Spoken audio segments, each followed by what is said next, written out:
It's 6 in the morning. The alarm goes off, and in 4 different homes across Singapore, 4 completely different families are doing the exact same thing at this exact moment, packing for the June school holidays. One is counting $10 notes before heading out the door. Another is debating whether the package deal with breakfast included is worth the extra cost. A third isn't even glancing at the ticket price, just asking whether the hotel has a sea view. And the fourth isn't taking a commercial flight at all.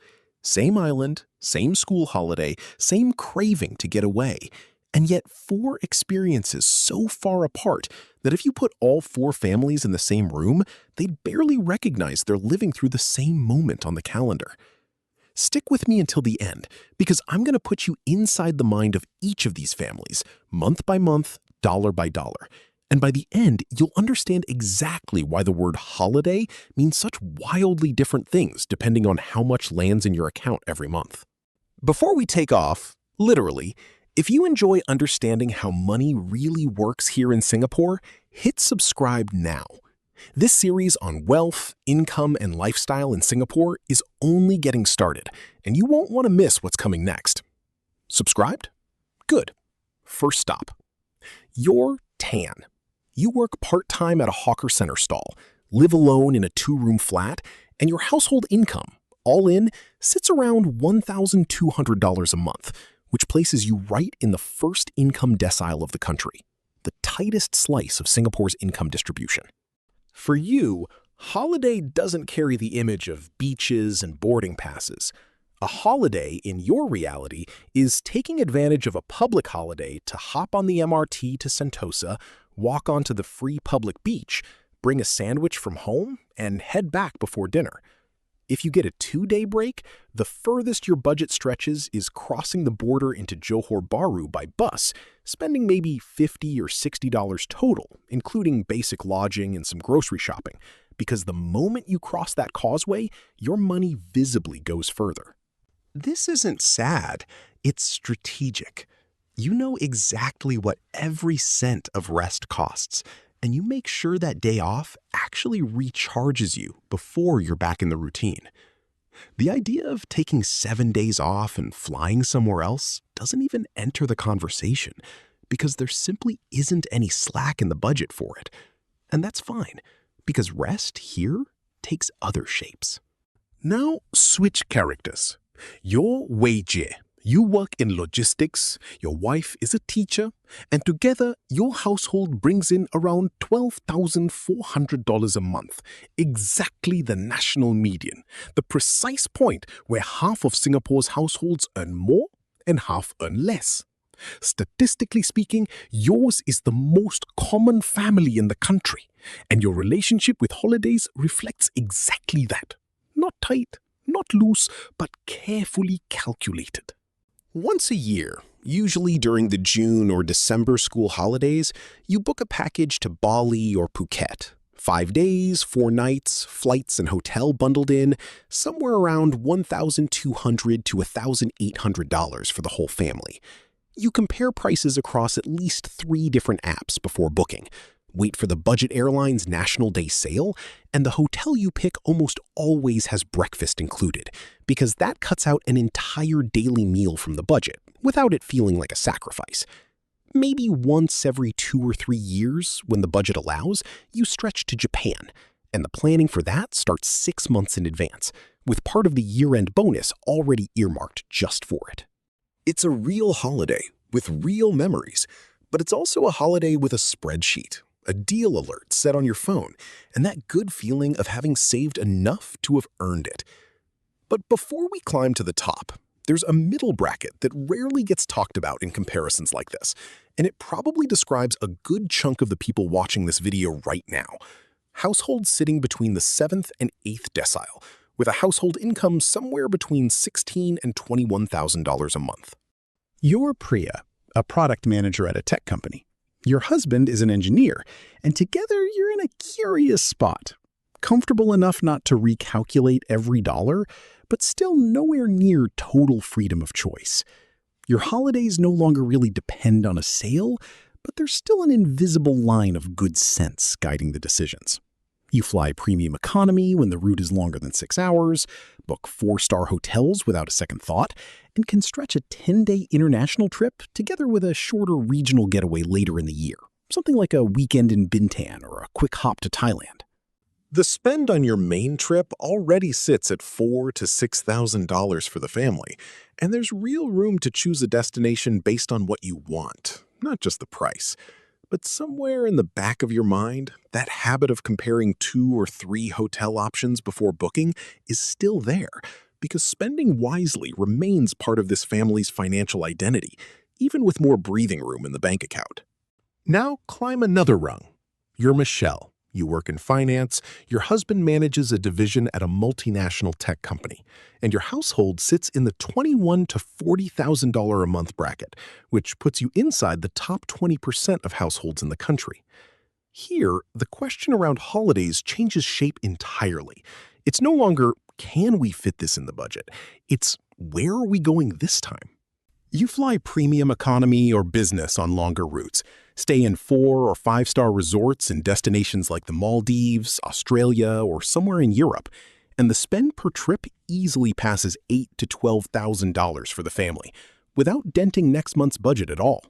You take at least 2 international trips a year, one longer during the major school holidays, and a shorter weekend escape to Bangkok or Seoul just to breathe outside the routine for a bit. The domestic helper who looks after the household, something present in nearly 20% of even the lowest decile households in the country, is practically standard here, freeing up time and energy to plan trips more often. The anxiety that existed back in the first family over every dollar spent simply doesn't exist in the same way here.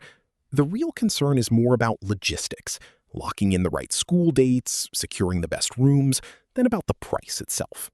And finally, the absolute top of the pyramid, Singapore's wealthiest 1%, households with annual income above $696,000, many built on wealth accumulated across generations rather than a single monthly paycheck.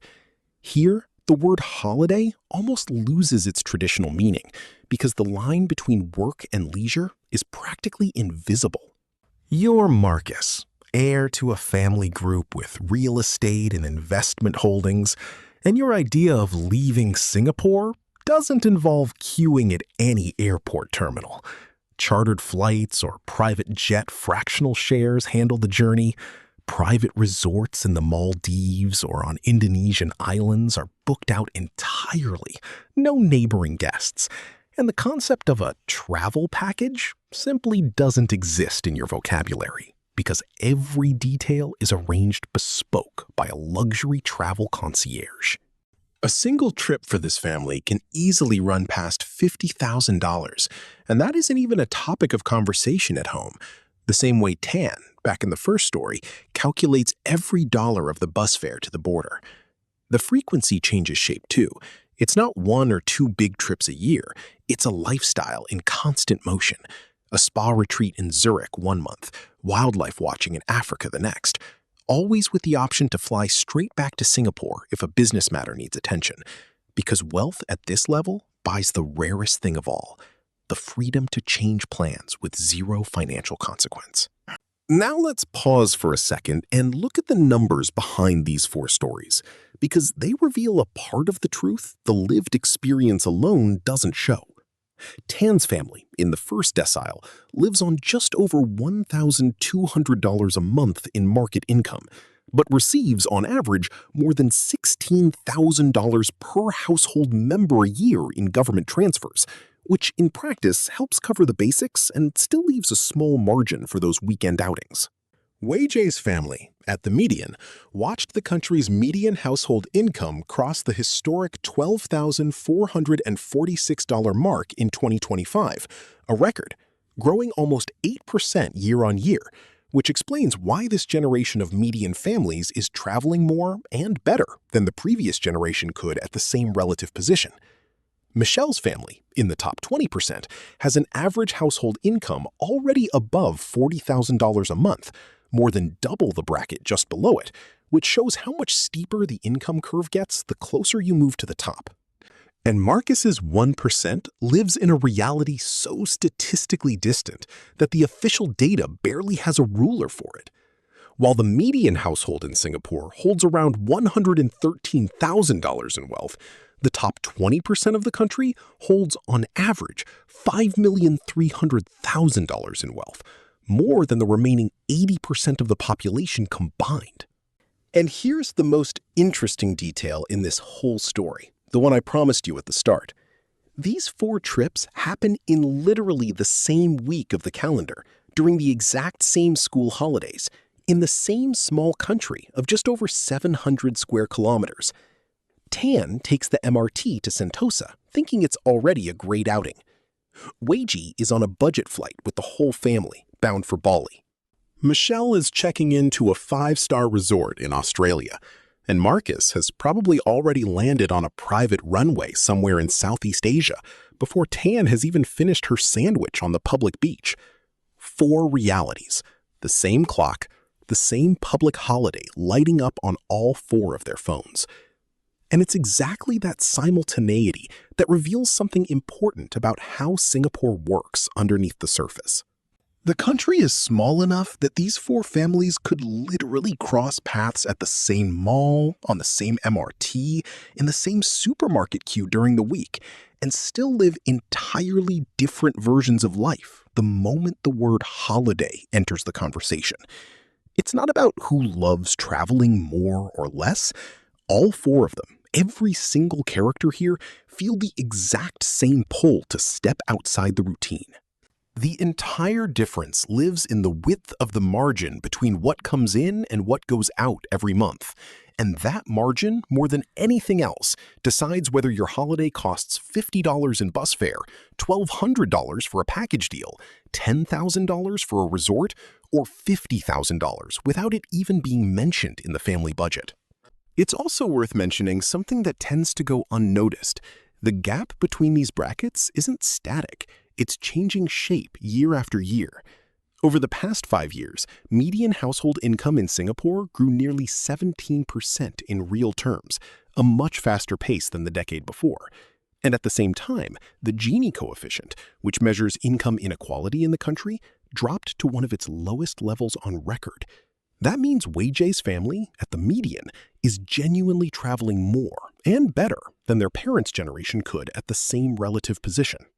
But interestingly, the top decile has actually seen slower income growth in recent years compared to the middle of the distribution, which suggests that while the 1% remains extraordinarily distant from everyone else, the gap between the middle class and the upper middle class is slowly becoming a little less brutal than it was a decade ago.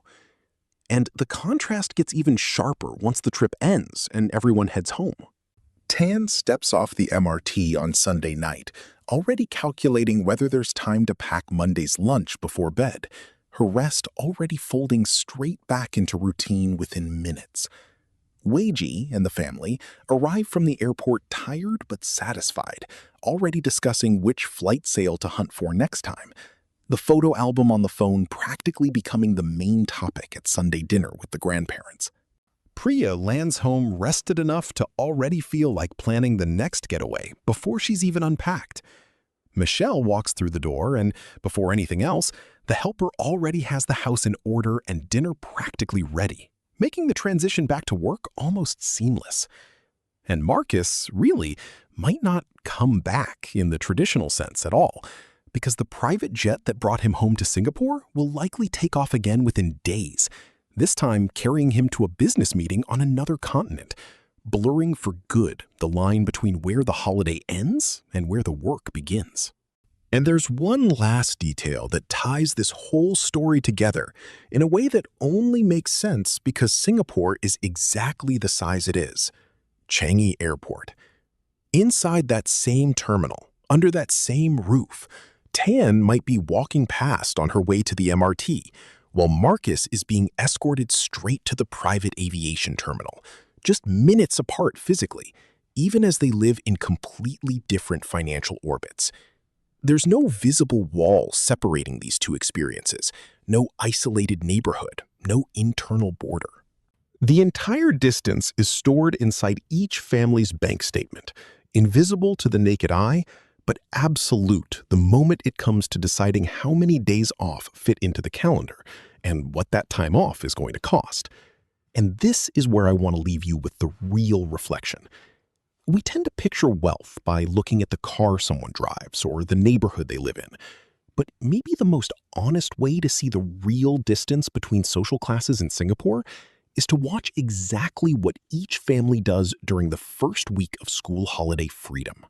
Because that's the moment when work stops and time finally belongs to you, that the gap between counting every dollar and never having to think about money at all shows up more clearly than in any bank statement. And the strangest part of all is that for all 4 families we just visited, that moment of walking out the door with a suitcase still carries the same feeling underneath. The simple human urge to rest, to see something new, and to come back different from how you left. It's just that the price of that exact same feeling, depending on which Singapore you live in, can vary by a factor of 1,000. If you made it this far, drop a comment on which of the 4 stories you related to most today, and where you're planning to go on your next holiday. In the next video in this series, I'll show you exactly how much each income bracket in Singapore spends on housing, and why the gap there is even wider than what we just saw here with travel. Subscribe, hit the bell, and I'll see you in the next video.